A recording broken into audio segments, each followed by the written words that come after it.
During my son's wedding, his bride whispered, "Buy us a house or I'll tell everyone I'm pregnant with your child." I slowly rose from my chair, slid my hand into my pocket and gently placed the thing in her hand. She looked down and screamed. Before I tell you what happened, please subscribe to my channel and let us know in the comments where you're listening to my story from. The fabric samples were still scattered across my desk when the phone rang. I'd been comparing burgundy and navy swatches for the new Scottsdale showroom, holding them up under the harsh fluorescent lighting. It was a quiet Thursday afternoon in February, the kind of day where work moved steadily without surprises. Dad, are you sitting down?" Sam's voice cut through the air like a jolt. My son never called during business hours unless something was going on. What happened? I straightened in my chair immediately, my mind already flipping through possibilities. An accident, money trouble, a health scare. "Nothing's wrong. Everything's great." His voice came fast, almost tumbling. "Mia's pregnant. We're getting married 2 weeks from Saturday." I know it's quick, but when you know, right? The samples slipped from my fingers. Sam, my son who had stumbled through 3 failed engagements in his 20s and spent the last 5 years avoiding commitment entirely. Pregnant. Marriage. Sam, I tried to find words that didn't sound forced. "That's wonderful. I'm really happy for you.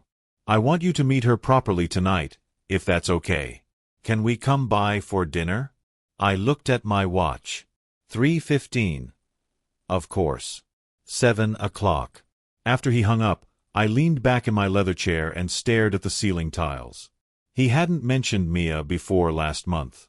Now she was pregnant and they were planning a wedding. The timing felt compressed, almost rushed. Maybe that was just my old-fashioned mindset. My late wife Clara and I had dated for 3 years before marrying. Different era, different expectations. I wanted this to work for him. I wanted it more than I could admit.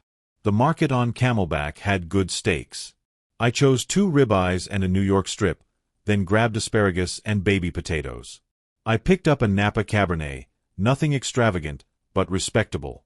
At home, I set the dining room table with Clara's china, the ivory plates with the thin gold rim her grandmother had passed down.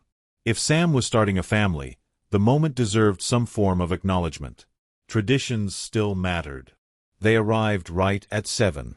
Sam stepped in with that jittery energy I remembered from his childhood piano recitals, practically buzzing. The woman beside him moved with deliberate ease, her heels clicking sharply on the tile. "Dad, this is Mia." She was striking, dark hair pulled back into a sleek ponytail, a designer dress that probably cost more than my monthly utilities. Her handshake was firm, almost too firm, and her smile stayed fixed on her lips without touching her eyes. "Jonathan, Sam talks about you all the time." Her gaze floated past me, scanning the furniture, the artwork, the decor. "What a lovely home." "Thanks. Please, come in. Dinner's nearly ready." Sam hovered near her like a satellite, watching her reactions.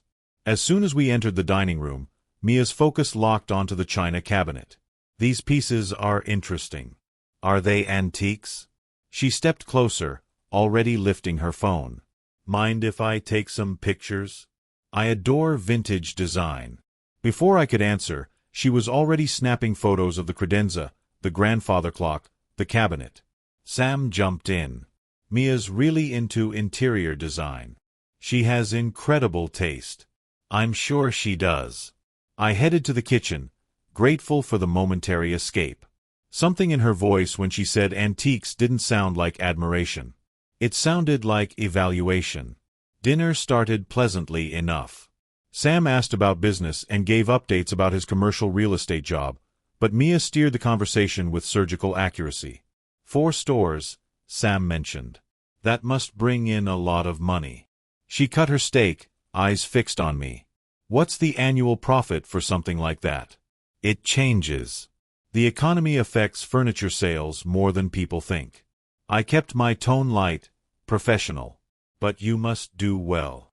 This neighborhood, the house, the business," she motioned with her fork. "You've built something impressive." Sam shifted in his seat. "Dad worked incredibly hard. Started with 1 storefront. Very admirable," she said, taking a sip of wine. We drove through Paradise Valley yesterday. Those estates are stunning. That's where I picture raising a family. Great schools, safe area. Important when you have kids, don't you agree? The implication hovered in the air. Sam kept his eyes on his plate, cutting his meat into smaller and smaller pieces. Paradise Valley is expensive, I replied carefully. Of course, but you can't really put a price on a grandchild's future. She placed her hand over Sam's. We're still figuring out our housing situation. My rental is a nightmare, and the landlord won't fix anything. With a baby on the way, we need real space. Sam finally spoke. We're looking at places, Dad. Nothing extravagant. Nothing extravagant, just something safe. Mia's smile widened. Sam says you're incredibly supportive with family. That's rare these days. I took a long drink of water to buy time. Every business instinct I'd sharpened over 40 years was flashing red. These weren't light dinner questions. She was identifying needs, testing reactions, measuring opportunities. The rest of the meal followed the same pattern. She complimented the furniture, then asked what each piece cost. She brought up her student loans, then wondered aloud how Sam's family handled finances. She admired the house, then mentioned how much maintenance older homes required. Sam barely spoke except to soften her comments. What Mia means is, or she's just excited about the wedding. When they left around 10:30, Mia hugged me at the door. She leaned close, her perfume overwhelming, and whispered, "Thank you for being so understanding. Sam always talks about how generous you are. We're lucky to have you." Sam's hug was quick and distracted. He looked ready to leave. I stood in the doorway watching their tail lights fade down the street.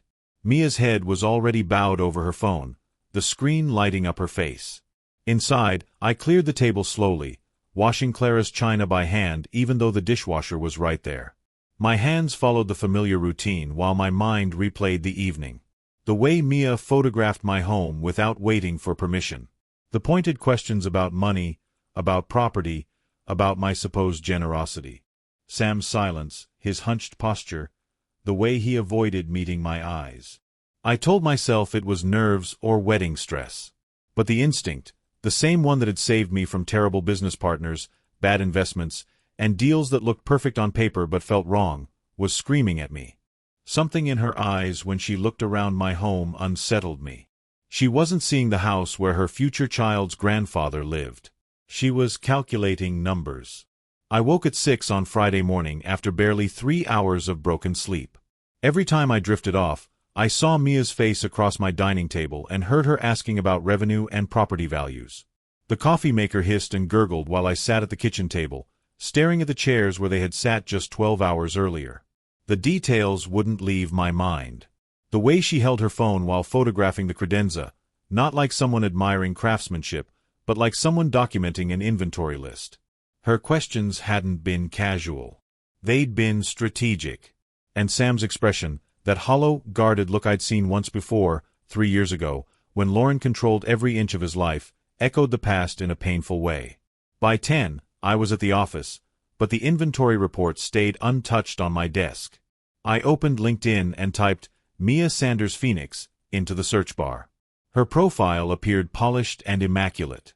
Spa manager at Desert Serenity Wellness Center. Photos of her at charity events, smiling with volunteers, glowing endorsements from coworkers. It all looked perfectly legitimate. I scrolled further. Older posts, comment threads, tagged photos, patterns began to surface. 2 years ago, dinner at Bourbon Steak with my generous boyfriend. 3 years ago, pricey restaurants with different men in each picture. Comments from someone named Olivia appeared repeatedly. Another rich one. You're so lucky, girl. Another. That word stuck in my chest like a thorn. Another rich one. Not another kind man. Not another wonderful partner. Rich. That was the metric that mattered. I stared at the screen, feeling my chest tighten. It felt uncomfortable, like I was crossing a line. But Sam was my son, my only child. If someone was targeting him, if she was targeting him, I needed to understand what was happening. My phone sat silent on the desk. I picked it up 3 different times before finally scrolling to the number for Mark Jensen. We'd met through networking events and charity functions. He handled credit verification services. We weren't close, but we were cordial. The call was short and tense. "Mark, I need a favor. Something unofficial. It's about my son's fiancée." He didn't ask for details. "Just send me her info." Mark called back at 4:30. "Jonathan, none of this leaves this conversation. Completely off the record." "Got it." He continued. "Mia Rose Sanders. Current address shows Tempe, but that's recent. Previous address was a high-end complex in Scottsdale. She was evicted 11 months ago for non-payment. Rent was $2,800 a month." I wrote the numbers down, my pen cutting sharply across the paper. "She's holding $43,000 in credit card debt across 7 cards, all maxed out. 2 collection agencies have open cases. She started bankruptcy 8 months ago but never finished the process." My pen froze. 43,000. Classic pattern. Jonathan. Living well beyond her means. The income she reports doesn't match the spending. Not even close. After we ended the call, I sat motionless in my office chair. 43,000 in debt. Evicted from a luxury apartment. 2 lawsuits. None of this showed up on her carefully curated social media, where every image featured designer clothes, expensive dinners, and weekend trips to Sedona. The pregnancy announcement, the rushed wedding, the comments about Paradise Valley, everything clicked into place.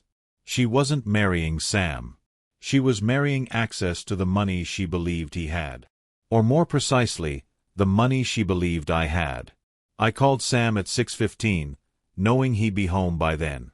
I'd rehearsed the conversation, promising myself I'd stay calm. "Son, we need to talk about Mia. Have you looked into her financial background?" "What?" His tone sharpened instantly.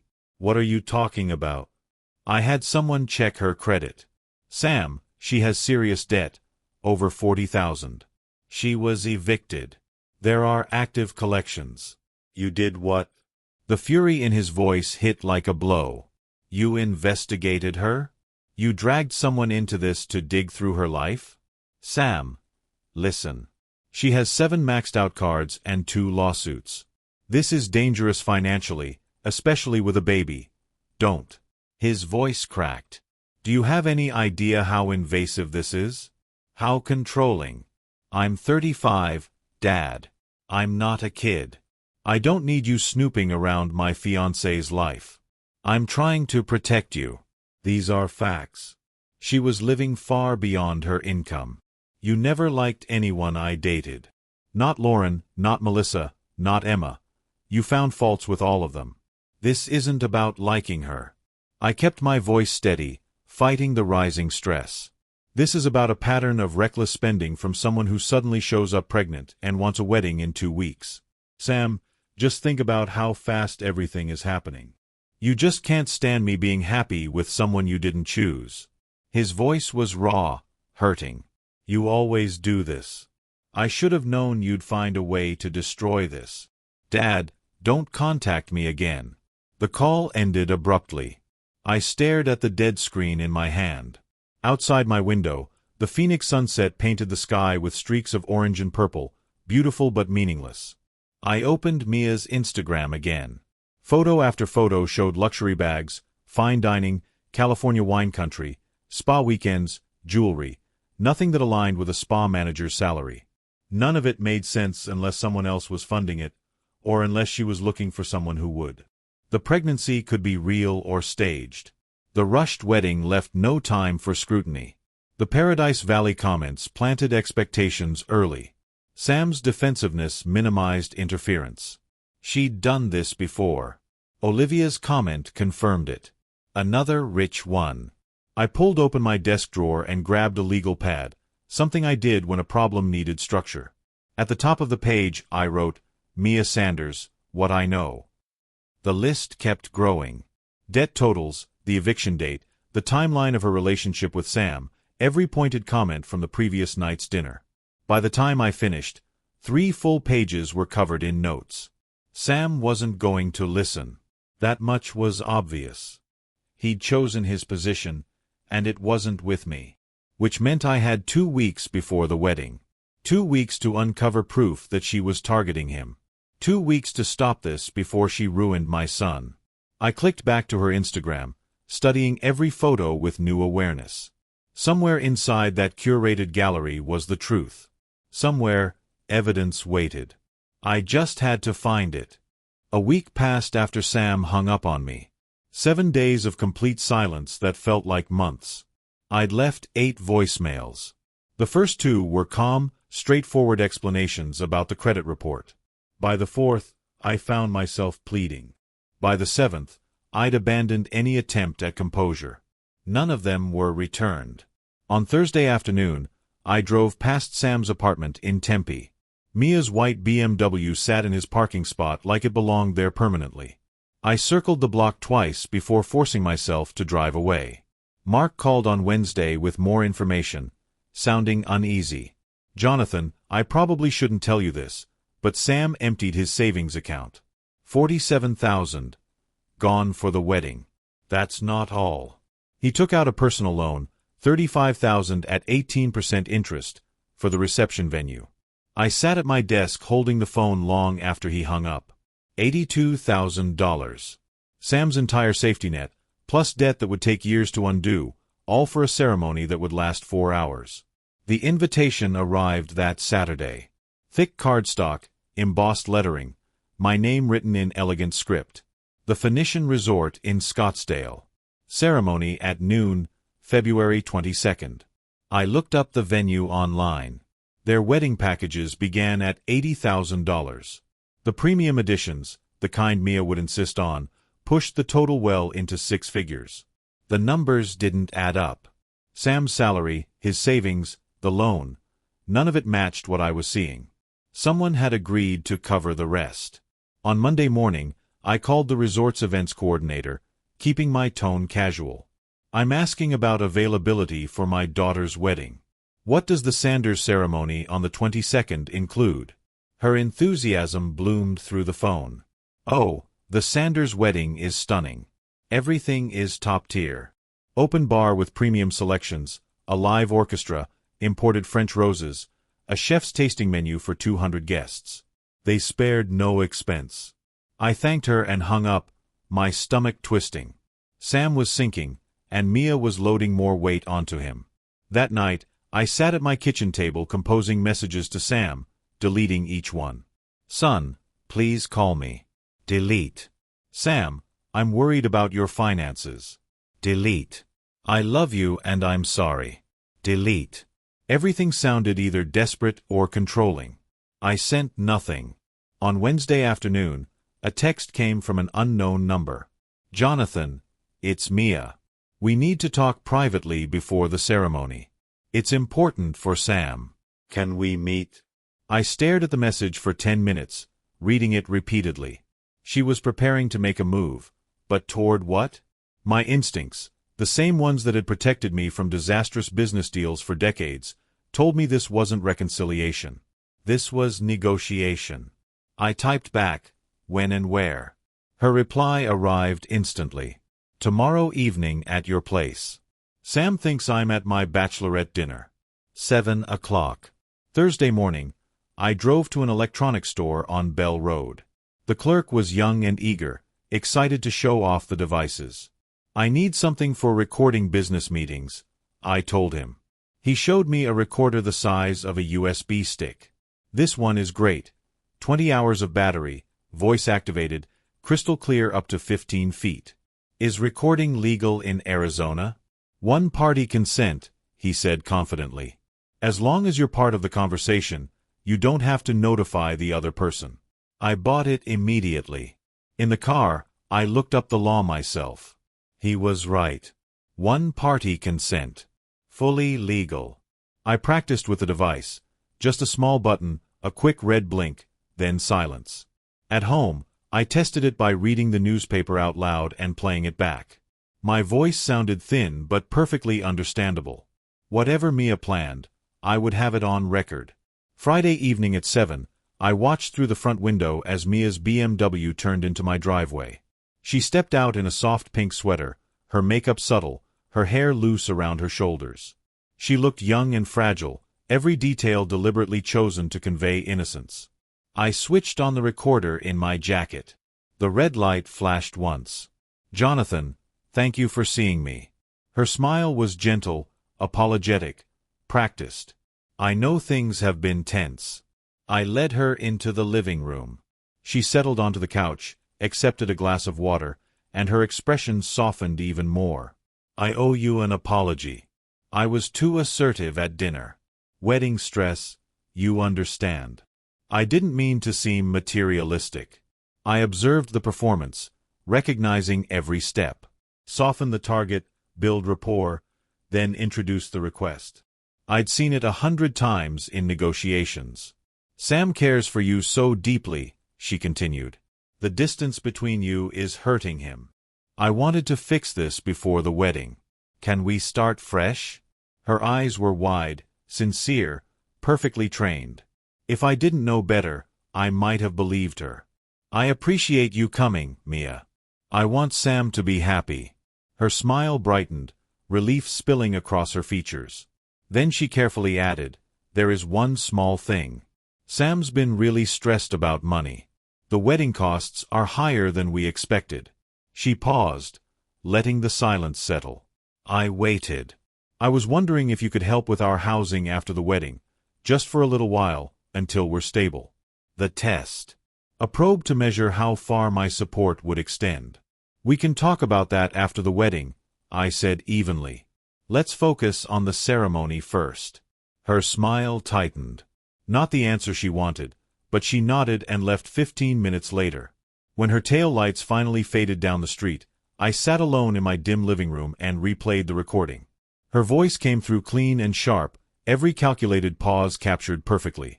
The wedding was tomorrow. Whatever Mia truly wanted, she would reveal it then, and I intended to be ready. Saturday morning came cold and bright. I'd slept maybe 3 hours, spending the rest pacing my room, rehearsing possibilities.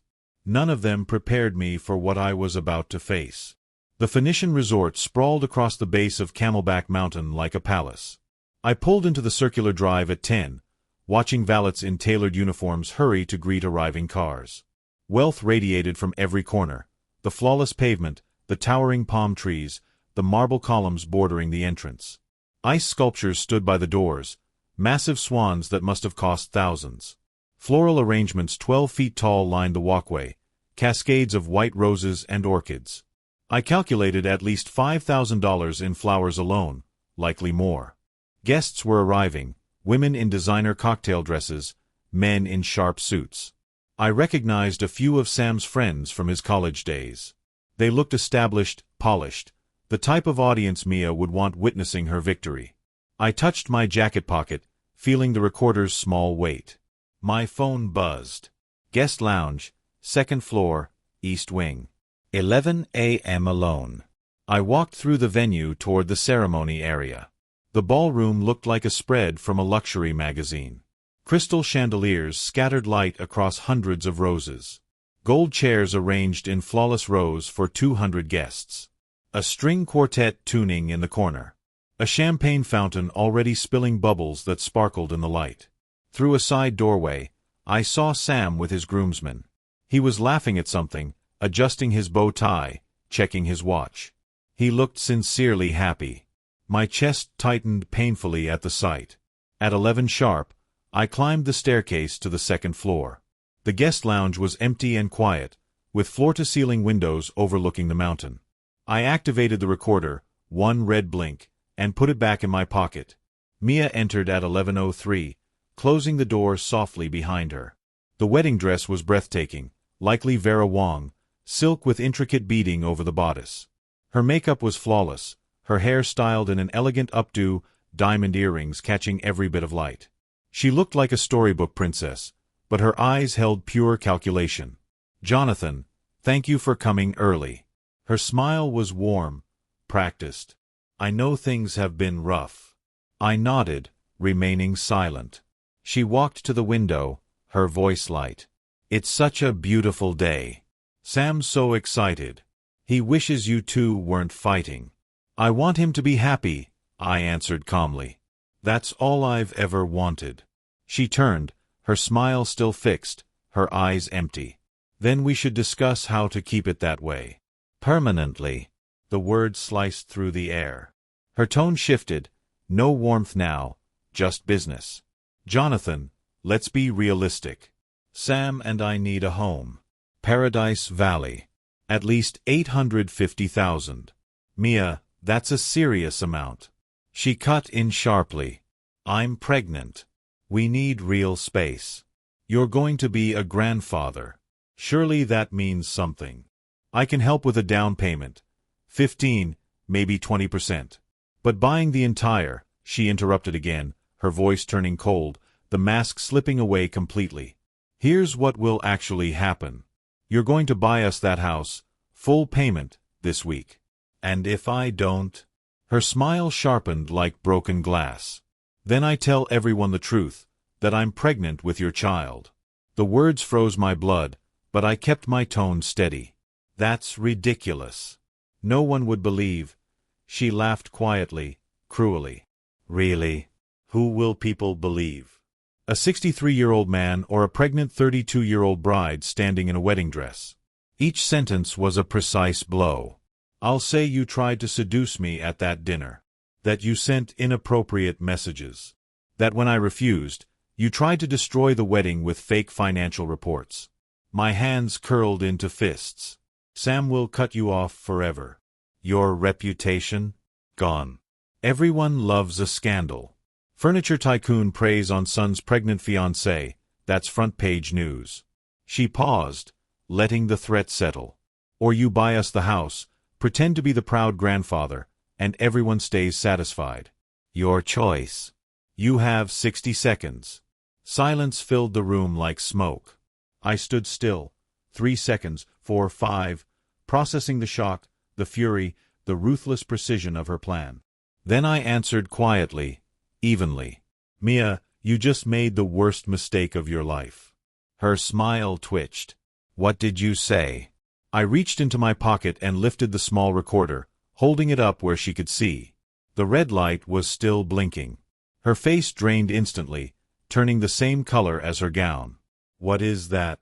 Everything you've said since you walked in. She lunged forward, grabbing at the device, her voice rising into a shrill panic. Give me that. You can't do this. It's illegal. I stepped back toward the door. Arizona is a one-party consent state. Perfectly legal. You recorded me, she screamed. You set me up. I opened the door. She chased after me, still clawing at my arm, her entire composure shattered. I moved quickly down the stairs toward the main hall, her voice echoing behind me. Jonathan, wait. Please, we can fix this. I didn't mean. Guests in the foyer turned to stare. I didn't stop. I pushed open the ballroom doors and walked straight to the sound technician near the quartet. Plug this into your system. Play it. The technician blinked at me. Sir, the ceremony is about to. Do it. Mia stumbled in behind me, mascara streaking, her face twisted with dread. Sam stepped out from the groom's room, confusion written across his features. Dad, what's going on? The recording started playing. Mia's voice poured through the ballroom speakers, crisp and unmistakable. Jonathan, let's be practical. Sam and I need a house. Every guest froze. 200 people standing in stunned silence. The recording went on, her threat about the pregnancy, the accusation of seduction, the blackmail, every word preserved exactly as she'd said it. Sam stood rooted in place, his face shifting from confusion to disbelief, then to dawning horror. When the recording finally ended, the quiet that followed was absolute. Mia stumbled backward, her mouth opening and closing, no coherent excuse forming. Sam looked at her, then at me, then back at her. His voice cracked. Tell me he faked that. Tell me this isn't real. Mia tried to speak, but no convincing answer came. I watched my son's entire world fracture in seconds. The wedding collapsed before a single vow could be spoken. The last words of the recording faded, leaving the room suffocatingly silent. Sam's face flickered through emotions like someone flipping channels. Shock, denial, a desperate hope that somehow this was doctored, that I had fabricated everything to hurt him. Mia broke the silence first, her voice spiraling toward panic. He edited it. He manipulated the audio. Jonathan, how could you? Sam turned to me, pleading. Dad, tell me you faked it. Please. My voice stayed steady. Every word is real, Sam. Untouched. I can show you the original file, the timestamp, everything.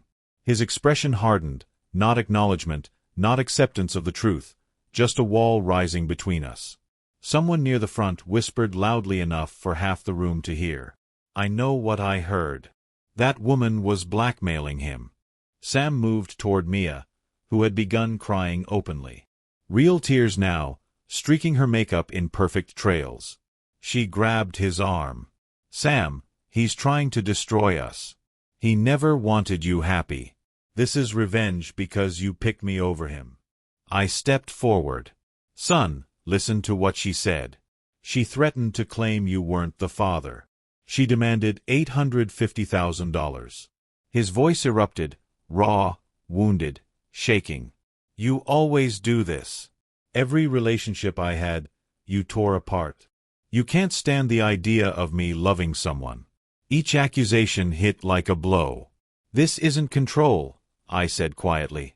She blackmailed me. You heard it. You recorded her without telling her. You set her up. His eyes were wet, his voice breaking apart. You're jealous because you've been alone since Mom died, and you can't stand seeing me loved. The words hung in the air like poison. I opened my mouth, but nothing came. How do you argue with a man who needs the lie more than the truth? Who would rather cling to illusion than face what's in front of him? Sam took Mia's hand. We're leaving. Don't contact me again. Mia shot me a look over her shoulder as they walked away, a mixture of calculation and victory. She had lost the wedding, but she had kept the one thing she needed. Some guests remained awkwardly in their seats. Others gathered their things quickly, avoiding my eyes. A woman I recognized, one of Mia's friends, shouted, "We believe you, Mia. This is disgusting." But others approached me quietly. That recording was clear. I'm sorry about your son. The resort manager appeared, looking uncomfortable. Mr. Sanders, we'll handle the cancellation. There will be no charge for the venue. I nodded, unable to respond. Within an hour, the ballroom was empty. I sat alone in one of the gold chairs, surrounded by towering flowers and untouched champagne fountains worth tens of thousands of dollars. My phone buzzed constantly, texts from family, friends, guests. I didn't look at any of them. A waiter approached cautiously. "Sir, may I get you anything?" I shook my head, and he retreated, leaving me alone in a wedding that no longer existed.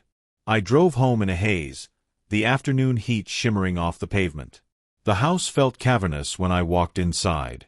Clara's absence pressed down on me, sharp, immediate, as if grief had cracked open all over again. Sunday morning, my phone lit up with a message from Sam's number. It was short, final. I'm not your son anymore. Mia and I are moving on. Don't call. Don't text. You're dead to me. I reread it 3 times. Each sentence felt like it had been chiseled into stone. Later that afternoon, a friend forwarded Mia's Instagram post. The photo showed her in casual clothes, eyes puffy from crying, the perfect carefully undone look. The caption read, "Heartbroken. Kevin's father sabotaged our wedding because he couldn't accept someone loving his son. He recorded a private conversation, edited it, and destroyed the happiest day of our lives. And yes, Kevin and I are still together. Real love survives attacks." It already had hundreds of likes and dozens of supportive comments. Familiar names, people who should have known better. A few comments contradicted her version. I was there. That recording was clear. But they were buried beneath the flood of sympathy. I put my phone down and didn't touch it again for hours. By Monday morning, I was sitting in Richard Clark's downtown office. 58, steel gray suit, the kind of man who had navigated every variety of family catastrophe. He listened to the recording twice, wrote notes, and gave his verdict. The recording is entirely legal. Arizona's one-party consent law protects you. I waited. She can still sue you. Emotional distress, defamation, claiming you taped her in a private space, even if it's false. She can drag this out, make it costly. Even losing could still hurt you. So she gets away with everything? Richard leaned back, fingers steepled. Not necessarily. But you need more than proof from one incident. You need a pattern. Something showing this is her method, not a one-off. He slid a business card across the table. Private investigator. Quiet. Expensive. Very thorough. I pocketed it. What exactly am I looking for?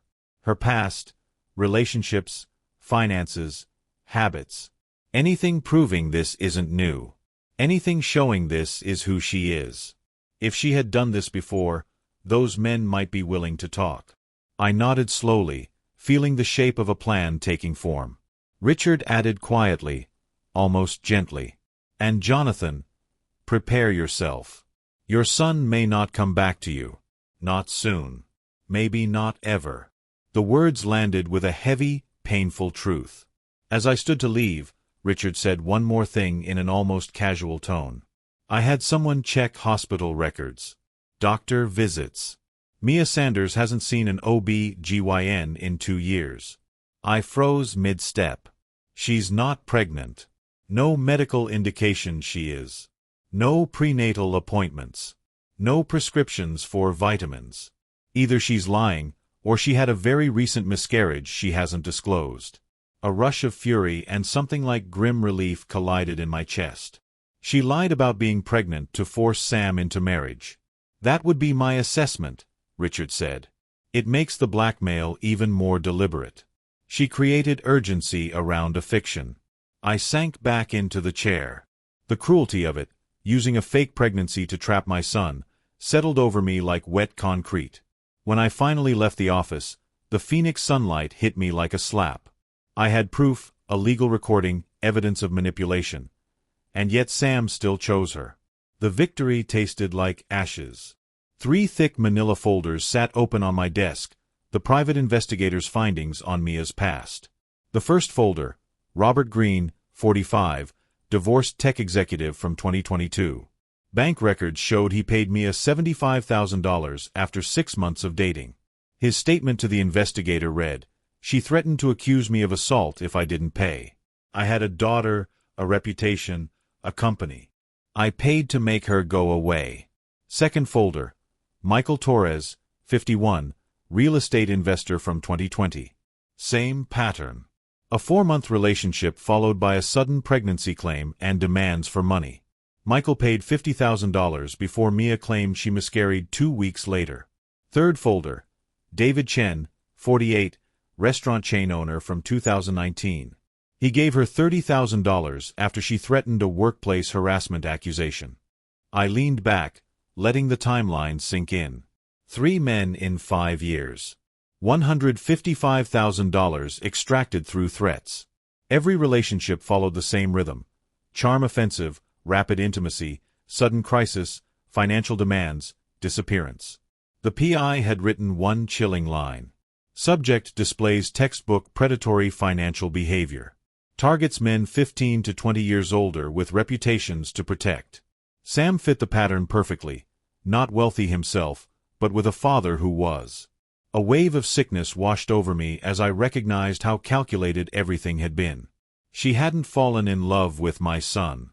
She'd assessed him like an investment opportunity. On Wednesday afternoon, I was at my flagship store reviewing inventory when my assistant approached. "Someone's here to see you. Says it's personal." A woman stood at the entrance. Early 60s, gray hair in a neat bob, wearing simple slacks and a cardigan. A library book tucked under her arm. Her face was tired kind, carrying traces of Mia's features without any of her sharpness. She held out her hand. "Mr. Sanders, I'm Linda Collins, Mia's mother." Could we talk privately? My first instinct was suspicion. Another manipulation. But her eyes were steady, sad, sincere. I led her to my office and closed the door. She sat down and exhaled deeply. I owe you an apology, and maybe an explanation. She chose her words carefully, as though each one cost her something. I saw what happened at the wedding. Someone posted a video online. I winced. I hadn't known that footage existed. Linda continued. I've watched my daughter manipulate people since she was 16. Boyfriends, employers, even me. She stole $12,000 from my savings 3 years ago. I filed a report, then withdrew it when she cried and promised to change. Her voice didn't tremble. She has done this before. More than once. I didn't always know specifics, but I recognized the pattern. I asked quietly, "Why tell me now?" Linda met my eyes. "Because you tried to protect your son, and he turned on you for it. I know that pain. Mia pushed me out long ago. She only contacts me when she needs money or an excuse." She hesitated, then added, "And because she's planning something else." I leaned forward. "What kind of something?" Linda took out her phone, opened screenshots. "Amanda left her phone at my house last month. I know it's wrong, but I needed to know what Mia was doing." She handed me the phone. The text thread between Mia and her sister read like a criminal draft. "Mia. Kevin's broke now, but his dad's rich. The recording is a problem, but I can fix it. Get Kevin to sue his father for emotional damages. We'll split whatever we win." Amanda. "You think he'll sue his own dad?" Mia. "He'll do whatever I tell him. He's already cut off from everyone except me. Give it 2 months. I'll say he deserves compensation for childhood trauma or therapy." I read the messages twice. Cold anger built slowly. I looked up. "You're handing this to me. Why?" Linda's voice was soft but unwavering.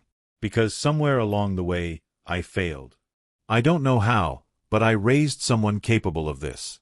And I can't watch her ruin more people." "This is your daughter," I said quietly. "Yes. And I love her. But love doesn't make her innocent. She won't stop unless someone forces her to." She added, "Kevin is in danger. Even if he can't see it yet." There's more. Emails where she talks about potential targets. A spreadsheet she made. Men she researched, estimated incomes. "She treated your son like a business acquisition." Something shifted in me. Not just anger, purpose. Clarity. Linda met me again Thursday morning at a coffee shop. Neutral territory. She brought more evidence. Printouts from old social media posts, deleted photos bragging about wealthy men. We sat for 2 hours, filling in gaps the investigator hadn't reached. I found myself talking about Sam's childhood, my late wife, and how hard I tried to hold everything together after she died. Linda listened quietly and eventually shared her own story. Her husband had left when Mia was 10. She raised both daughters alone on a librarian's salary. "Mia always wanted things we couldn't afford," Linda said softly. "I thought it was normal teenage wanting. By the time I realized it was something else, the damage was already done." The conversation slowly shifted from evidence and strategy to something more personal. Two parents bruised by the choices of their children. Over the next week, Linda and I met 3 more times. At first, it was strictly about building the case, sharing information, coordinating next steps. But each meeting drifted. We talked about books we'd read, the dry Phoenix heat, the emptiness of quiet houses. I noticed her calm intelligence, her dry humor, the way she listened with her full attention. She noticed my restraint, my fairness, despite having enough proof to destroy Mia outright. Neither of us labeled what was happening, but something was: recognition, connection, the strange comfort of shared heartbreak. On Friday afternoon, Linda emailed me a file, Mia's personal project spreadsheet. I opened it and felt my pulse spike. Column headers read: name, age, net worth, vulnerabilities, timeline, expected yield. Kevin Sanders, 35. $85K salary, but father owns 4 businesses. Father guilt, emotionally isolated. Desperate to prove independence. 6 to 8 months. Expected yield, $500K, 1M. 9 other names filled the rows above his, dating back to 2018. Most were marked completed $75K, completed $50K, or failed too smart, failed prenup. This wasn't just evidence. It was a manifesto. I forwarded it to Richard immediately. His reply came fast. This changes everything. We can pursue fraud charges, but timing is crucial. Linda and I met again at the coffee shop that evening. I turned the laptop toward her and showed her Richard's message. This isn't just misconduct. This is premeditated exploitation. We need a strategy. Linda folded her hands, thinking. Then what's our goal? Protecting Sam or punishing Mia? I thought through both and answered honestly. Protecting Sam comes first, even if he hates me while I do it. Linda's hand rested briefly on the table beside mine. Then we move carefully. Together. The word carried more weight than simple cooperation. The next major breakthrough came Thursday morning when my private investigator emailed me with the subject line, "New development, urgent." Screenshots filled the attachment, messages between Mia and a commercial realtor. She had found a luxury spa location in Paradise Valley. Rent, $15,000 a month. Her pitch to Sam spilled across the texts. We'll be partners. Your degree and my spa management background. We just need startup funding. Then I scrolled further. Equipment quotes, $180,000. Renovation estimates, $120,000. Then the final message that made my stomach twist. My fiancé is securing a $200,000 business loan. Can you hold the property for 2 weeks? I forwarded everything to Linda and Richard immediately. An hour later came the PI's follow-up titled, Confidential, Smoking Gun. Mia had registered an LLC in Delaware 2 weeks earlier. Serenity Wellness Holdings. Sam wasn't listed anywhere. She was the sole owner. The linked bank information included an offshore account in the Cayman Islands. The PI added a note. Standard structure for capital extraction. Equipment purchases are routed through offshore vendors she controls. Funds disappear. Business collapses. She disappears with the money. Target left with $200K debt and no assets. Recommend immediate prevention. I had seen this scheme before. Fraud disguised as entrepreneurship. Sam wasn't a business partner. He was a wallet. I called Richard. I need to stop this without exposing my involvement. Is there a way? He considered it. An anonymous tip to the bank's risk department. Include her credit history, the LLC structure, the offshore account. Banks hate fraud risks more than anything. That afternoon, I drove to the downtown public library, made a burner email account, and sat among teenagers doing homework. I attached Mia's credit report, the Delaware LLC docs, and the Cayman account screenshots. Subject, Fraud Alert, Loan Applicant Kevin Sanders. Body. The supposed partner, Mia Collins, carries $43K in existing debt, controls the LLC alone, and maintains an offshore account. Recommend full fraud review. I hit send. 2 days later, Sam's number lit up my phone. I didn't answer. His voicemail was short, furious.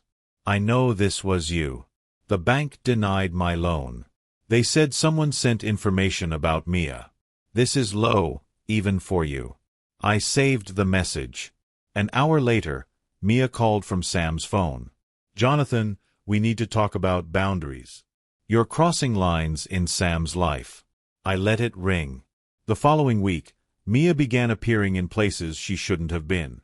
Monday morning, she showed up at the coffee shop I visited before work. She approached my table with a soft smile. Jonathan, what a coincidence. Can we talk? I miss Sam having his father in his life. Wednesday, she appeared in my store's parking lot just as I stepped out for lunch. Friday, she turned up at the restaurant where I was meeting a supplier, sitting at the bar, making deliberate eye contact and smiling as if we shared a secret. Every time, I made sure I wasn't alone. I stayed in the most crowded part of the coffee shop, called my manager to walk me to my car, and asked the supplier to remain until Mia was gone. I recognized the tactic instantly: create compromising situations, build a narrative, then claim harassment if needed. My phone stayed in my pocket each time, recording. Every encounter documented. Saturday afternoon, she arrived at my store again, this time in carefully chosen workout clothes. Tight, flattering, strategic. She waited until the last customers left before approaching my desk. I wanted to apologize privately. "Can we talk in your office?" I stood but didn't move. "Anything you need to say can be said right here. My assistant is 10 feet away." I gestured toward Sarah, the store manager, who was watching closely. Mia's voice shifted into something softer, almost intimate. "I think we got off on the wrong foot. I understand why you were protective. Maybe we could start over. Just us." Her hand moved toward my arm. I stepped back. "Sarah, could you join us?" Mia was just leaving. That evening, I met Linda at the Phoenix Art Museum. Our fourth date, though neither of us had dared call it that yet. We walked through the contemporary wing, talking about a sculpture that reminded Linda of a novel. I realized I was smiling in a way I hadn't since before Sam's engagement. Later, over wine, I told her about Mia's attempts to corner me alone. Linda's expression tightened. "She's setting you up. It's classic Mia. Create a moment where you're trapped alone with her, then twist it later." I nodded. "I'm recording everything, making sure I'm never in a room alone with her." Linda touched my hand. "I hate that you have to live like that, but I'm glad you're being careful." The touch lingered longer than it should have. We both noticed. Neither pulled away. Over the next 2 weeks, a quiet rhythm developed between us. Coffee twice a week. Dinner on weekends. Long phone conversations that drifted away from legal strategy and into our lives before all this damage. Linda introduced me to contemporary fiction I never would have chosen. I found I liked it. I took her to a symphony at the Scottsdale Center. She cried softly during Brahms. One evening at her townhouse, the legal papers spread out on her dining table slowly faded into background noise as we talked about our late spouses, failed marriages, and the quiet exhaustion of trying to hold families together alone. Neither of us said the words, but both of us felt them forming. Late one night, I sat in my home office staring at a framed photo of Sam at his high school graduation. My phone buzzed, another blocked call. Probably Mia. I thought about everything. The PI reports, the loan sabotage, the recordings, the silent war I was fighting on behalf of a son who thought I was his enemy. Was I truly helping him? Or was I punishing him for choosing her over me? The question stuck like a splinter. A text arrived from Linda. "Stop overthinking. You're doing what's necessary." Bleep. Sunday morning, we met at our usual corner table. She slid her phone toward me. "Amanda posted this last night. Read the comments." The Instagram post showed Sam and Mia touring apartments. The caption read, "New beginnings despite obstacles." Comments followed. "Your future FIL is insane. He's stalking you. Get a restraining order." Public opinion was shifting, being shaped carefully by Mia. Linda, she's setting up a narrative, something bigger than just these encounters. Linda met my eyes. Let her. Richard has everything he needs. We're ready. On Tuesday at 9 a.m., certified mail arrived. I signed for it in my driveway, recognizing the law firm's letterhead immediately. A civil complaint. Mia Collins and Kevin Sanders versus Jonathan Sanders. I read it standing in the heat of the driveway. Claims included: intentional infliction of emotional distress, a defamation, an interference with business relations. Damages sought: $500,000. The narrative they constructed was polished and venomous.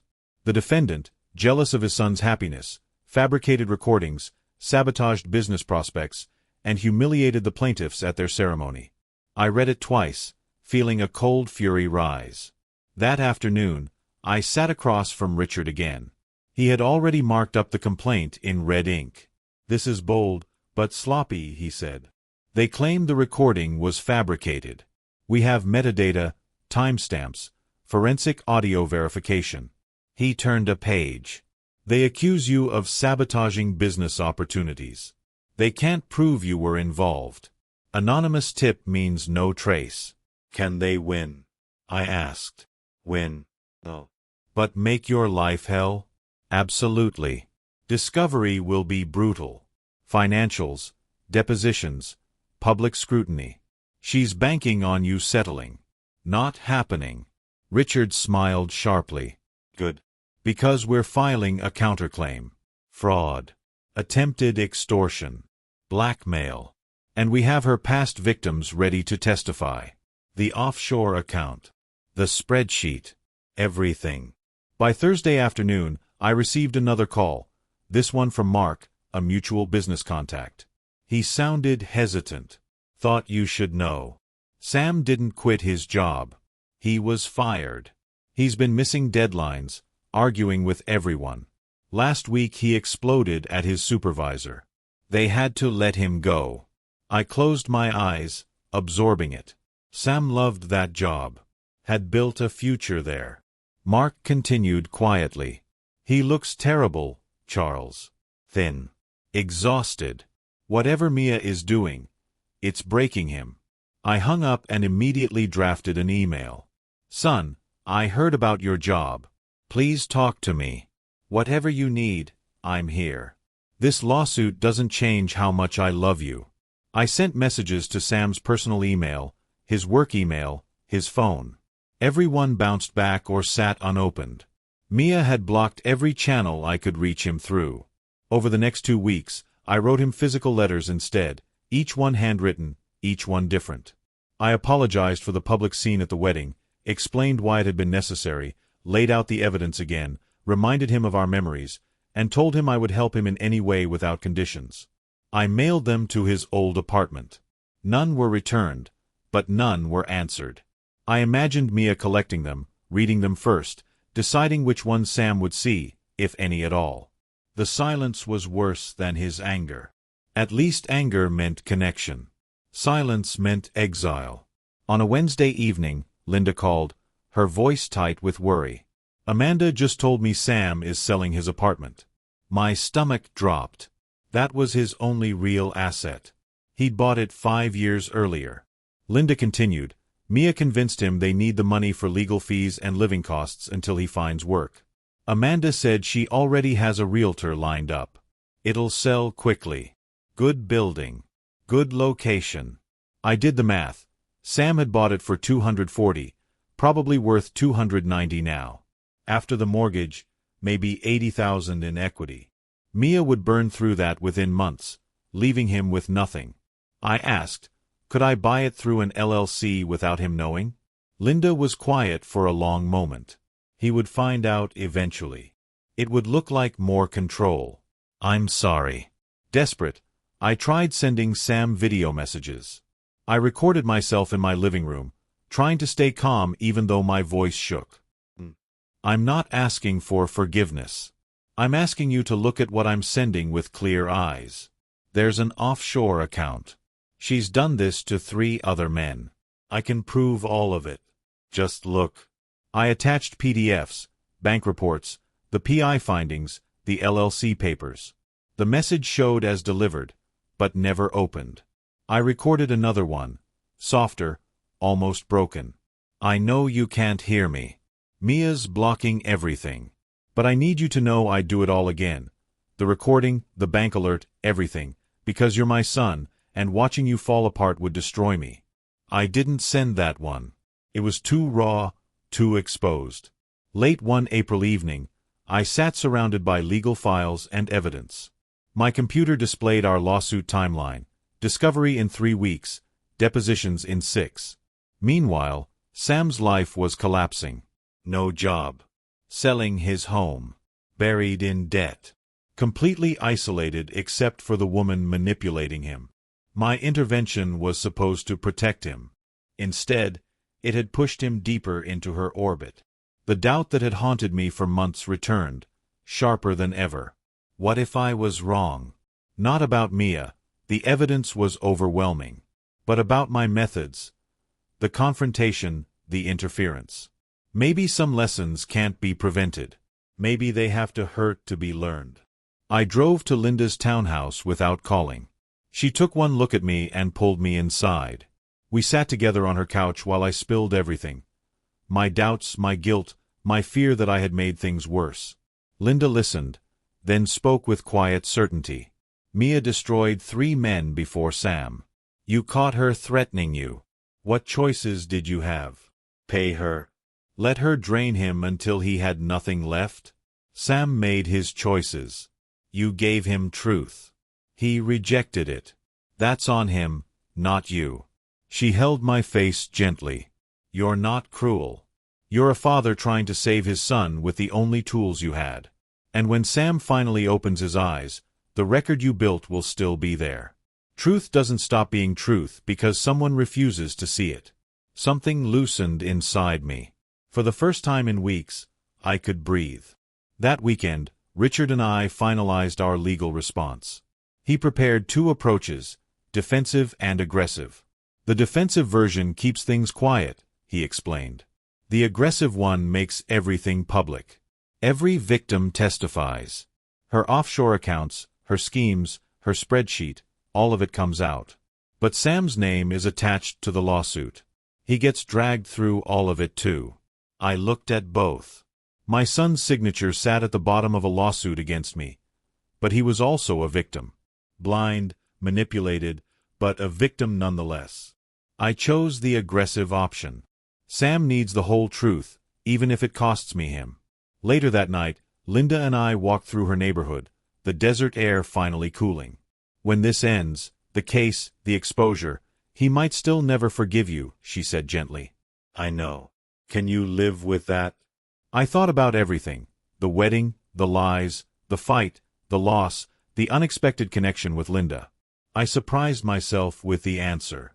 Yes. Because I'll know I did everything a father could do. The Maricopa County Superior Court building rose from the Phoenix streets like a fortress, all glass and concrete fighting the June heat. I sat at the defense table with Richard, watching Mia's lawyer sort his papers with theatrical confidence. Judge Morrison presided, sharp-eyed, with a reputation for tearing apart bad lawsuits. Mia's attorney Davis launched into his opening like a stage actor. Jonathan Sanders, jealous father, controlling tyrant, sabotaged his son's happiness out of pure malice. Sam sat behind her in the gallery, wearing a suit that hung loose on his frame. He looked thinner, washed out, hollow. Linda sat 3 rows back. Our eyes met. She gave a small, steady nod. Richard waited beside me, calm, poised, 3 boxes of evidence stacked at his feet. Mia took the stand first. She swore the oath with practiced innocence. Davis walked her through her version of events. She claimed she fell deeply in love, wanted to be welcomed into the family, but I had been hostile from day one. He questioned my finances, ran an investigation behind my back, recorded a private conversation where I was joking, poorly, I admit, about needing a home. Her performance was smooth, polished, a lie wrapped in silk. And Richard let her speak, taking notes while waiting for his moment to strike. Her voice trembled with perfect precision. He played that recording at our wedding, in front of 200 people. It ruined everything. Kevin lost his job from the stress. We lost our savings. All because Charles couldn't accept someone loving his son. She dabbed delicately at her eyes, each gesture crafted. Richard didn't attack her on cross. He asked only 3 questions. Miss Collins, how many men have you dated in the last 5 years who were significantly older and financially established? She hesitated. I don't see how that's relevant. Richard's smile was thin. Your Honor, it will become very relevant. Then he began. Your Honor, this is not a story about a jealous father. This is a pattern of targeted financial predation documented across multiple victims. He introduced the forensic audio report first, expert verification that the recording was authentic, untampered, time-stamped, metadata intact. Every objection from Jessica's attorney was dismissed. "I'll allow it," the judge repeated, her tone firm. Then came the financial documentation. The $43,000 credit card debt. The eviction. The collection lawsuits. The Delaware LLC labeled Serenity Wellness Holdings, with Mia listed as sole owner despite telling Sam they were partners. The Cayman Islands account she opened 3 weeks before proposing the spa venture. Bank records outlining the shell company structure for extracting Sam's loan money and disappearing. Richard moved piece by piece, the entire scheme unfolding cleanly. Sam sat frozen, his face draining of color. Then, The defense calls Robert Green. A man in his mid-40s walked in, well-dressed, but visibly burdened. He avoided looking at Mia. "Mr. Green, how do you know the plaintiff?" "I dated her 3 years ago, for about 6 months." "How did the relationship end?" He inhaled shakily. "She told me she was pregnant. Said it was mine. Then told me she needed $100,000 for medical care, and to go away quietly. If I didn't pay, she'd tell my ex-wife I got her pregnant during a custody battle. My daughter was 12. I couldn't risk that." "What did you do?" "I paid $75,000. Everything I could raise fast. 2 weeks later she texted that she'd miscarried. Then she vanished. Changed her number. Moved. Gone." He handed over bank statements and screenshots of her threats. A ripple of horror went through the courtroom. Jessica's lawyer objected, sputtering, but Richard cut him off cleanly. "We have 2 more victims. Michael Torres, paid $50,000. David Chen, paid $30,000. Both under identical circumstances." He submitted sworn affidavits. Judge Morrison read in silence, her expression sharpening. Suddenly Mia stood. "Those men are lying. This is a conspiracy. Charles paid them." "Sit down, Ms. Collins," the judge snapped. But her composure was cracking, panic bleeding through. I looked at Sam. His expression was raw, disbelief giving way to painful recognition. Judge Morrison didn't take long. "I've heard enough. This lawsuit is not only meritless, it reflects an ongoing pattern of financial fraud and extortion." She looked straight at Mia. "Miss Collins, the recording Mr. Sanders made was entirely legal under Arizona law. The evidence shows you attempted to blackmail him. Your claims are baseless." The gavel struck once. "Complaint dismissed with prejudice. You are ordered to pay the defendant's legal costs, $47,000. Mia went white. The judge continued, voice like steel. "I am referring this matter to the county prosecutor for review of potential criminal charges. Court is adjourned." The crack of the gavel felt like the room exhaling. Outside, the late afternoon heat pressed down. Richard was grinning. "Better than expected. Morrison doesn't send cases to prosecutors unless she smells blood." Linda appeared and hugged me briefly, restrained, but her relief was unmistakable. Then I saw Sam standing alone near a parking meter, looking lost. Mia was 20 feet away, already shouting into her phone. I approached him carefully. He looked at me, really looked at me, for the first time in half a year. "Dad, those men, what they said." His voice broke. I recognized that crack, his certainty collapsing. I nodded gently. "I know. I'm sorry you had to hear it like that. But you needed to hear it." His throat worked. "The offshore account, the pregnancy, any of it real?" I chose honesty over comfort. "I don't think so, Sam. The PI found she researched you before you even met, your income, my business, everything. She selected you deliberately." Sam sagged against the parking meter, looking hollow. "I quit my job, sold my place, sued you. I stepped closer." "I know. And I still love you. That never changed." He looked like he wanted to believe me but couldn't quite reach it. Then Mia's voice cut through the heat like a knife. "We're leaving." Her tone wasn't sweet anymore. It was sharp command. She stormed over, grabbed his arm. "Don't listen to him. He paid those men. This is all a setup. We can appeal. We can. Sam pulled his arm away, slowly, but firmly. The first time I'd ever seen him resist her. Mia, they had bank statements. Texts. That man was crying on the stand. Her voice softened instantly, switching masks. Baby, he was acting. Your father is powerful. He can pay anyone. Remember, it's us against the world. Sam looked between us. Torn. Exhausted. Breaking. I stayed silent. This decision had to be his. Finally he whispered, I need to think. I need space. For a split second, Mia's face twisted. Pure calculation, unmasked. Then she smoothed it over instantly. Of course, baby. Let's go home and talk. Just us. He walked toward her car, stiff and uncertain. I watched them drive away. Linda's hand found mine. Richard joined us. He's wavering, he said quietly. Give it time. Reality takes a moment to sink in. I nodded, but a hollow ache stayed with me. I had proven everything in court, exposed Mia completely, won every legal argument, but Sam still walked out with her. That was the only outcome that truly mattered. My phone rang during a delivery review at the store, a heavy mid-July afternoon with Phoenix burning under relentless heat. The PI's voice was sharp. I've got something. Mia's been communicating with Brian Miller, Sam's old business partner. I remembered Brian well. Sam had cut ties 2 years ago over ethical issues. The PI continued. They're planning to forge documents claiming you stole money Sam supposedly invested in your company. Fake bank transfers, falsified contracts, all of it. They're meeting tomorrow night to finalize everything. Cold rage moved through me. After losing in court, she was going fully criminal. Desperate people make desperate moves, the PI said. She's staring down $47,000 in judgments and possible fraud charges. This is her last play. Send me everything, I told him. Times, locations, messages.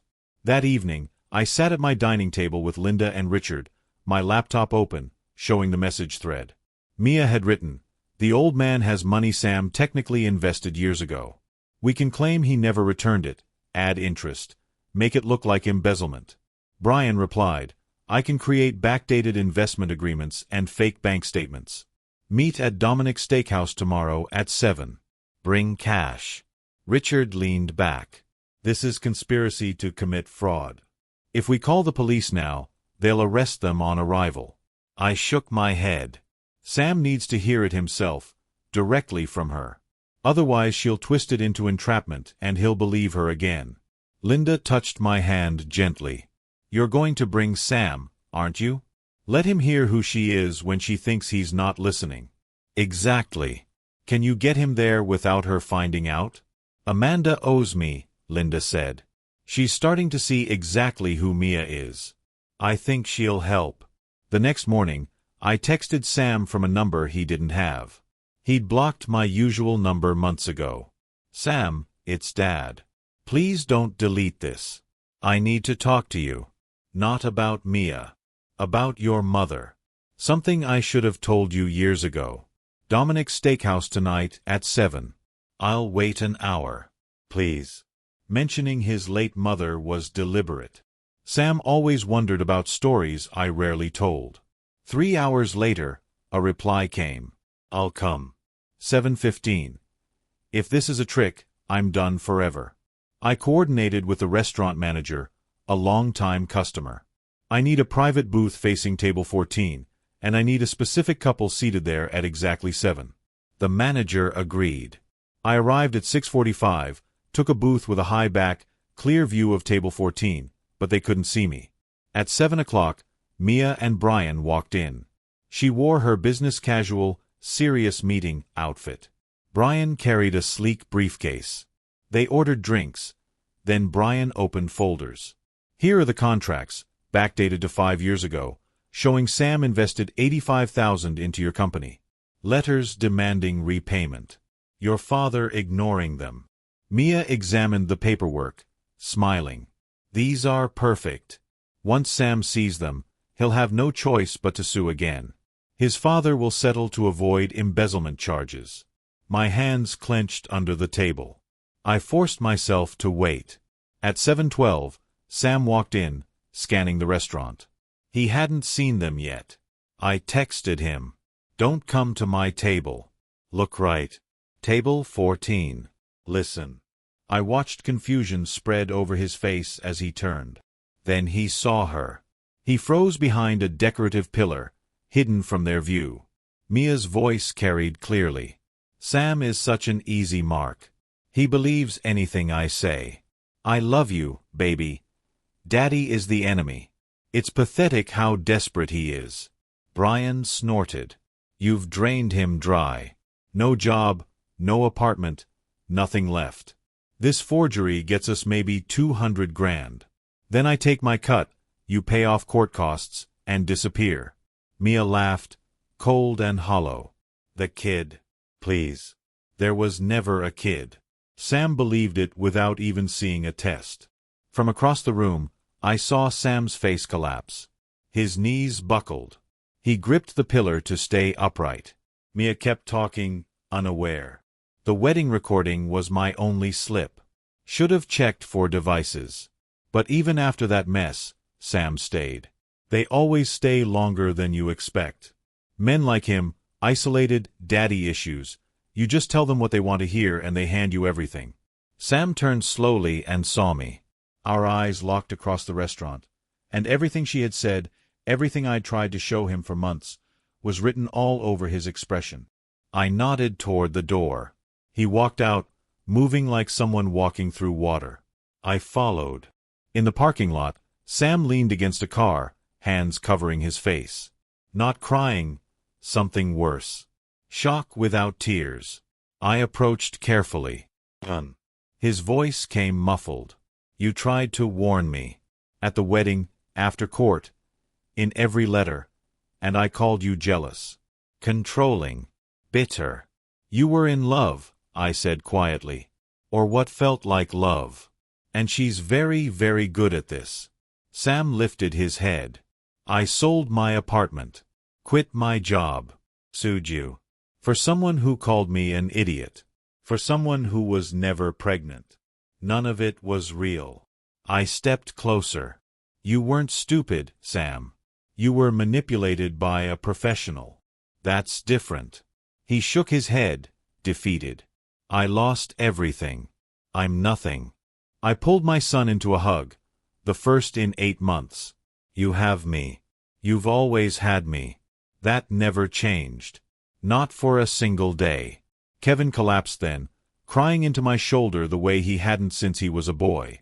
I held him, feeling something shift back into place, something that had been missing for months. Inside the restaurant, Mia finally noticed the police approaching. I had called them before Sam arrived and kept them waiting nearby. The forged contracts, the conspiracy captured on audio, the outstanding warrant from the fraud referral, everything lined up at once. Mia tried to run, but she had nowhere to go. Brian was arrested with her, both charged with conspiracy to commit fraud and forgery. By morning, Mia had skipped town, fleeing Phoenix while out on bail, taking the $47,000 judgment with her. I didn't chase her. She was gone from Sam's life, and that was the only victory I needed. August came with monsoon rain sweeping through the valley, leaving the city smelling clean and new. Sam moved into my guest room while he tried to rebuild. Therapy sessions, job applications, long talks at the kitchen table. Healing came slowly, but it came. I watched pieces of my son return, a real smile at breakfast, interest in normal conversations, small steps toward a future he could trust again. One evening, the three of us sat on the back patio, Sam, Linda, and me. I took Linda's hand. "We have something to tell you. Linda and I are getting engaged." Sam laughed, surprising both of us. "About time, Dad. She's way too good for you." Linda laughed too, and in that moment I felt something I hadn't felt in years, an easy, quiet sense of wholeness. By late August, I hosted a small engagement gathering at my home. 20 close friends, simple decorations, nothing excessive. Linda wore a soft blue dress, her smile warm and sure. Sam stood beside me as my witness, healthier now, clear-eyed, steady. When it was time for speeches, Sam tapped his glass and stood. I need to say something. The backyard quieted. For months, I thought my father was the enemy. Controlling. Jealous. Trying to destroy my happiness. His voice grew steadier as he spoke. But the truth is, sometimes the biggest act of love is saying no when everyone else says yes. It's standing between someone you love and danger, even when they blame you for it. He looked directly at me. Dad, you saved my life. You let me hate you. You let me sue you. You let me walk away. And you never stopped trying to protect me. That's not control. That's love. So, thank you for not giving up on me, even when I gave up on you. My throat tightened, but I managed. You're my son. I'd do it again. Every time. Sam raised his glass. To Jonathan and Linda, two people who know that real love means telling hard truths and standing firm when walking away would be easier. The guests applauded softly, glasses lifted, warmth filling the room. I looked around at everything. My son restored, the woman I loved beside me, a future rebuilt from wreckage. The revenge wasn't in destroying Mia. It was here. Saving Sam. Finding Linda. Building something real again. That was the victory that mattered. If you like this story, please like this video, subscribe to the channel, and share your impressions of this story in the comments. To listen to the next story, click on the box on the left. Thank you for watching.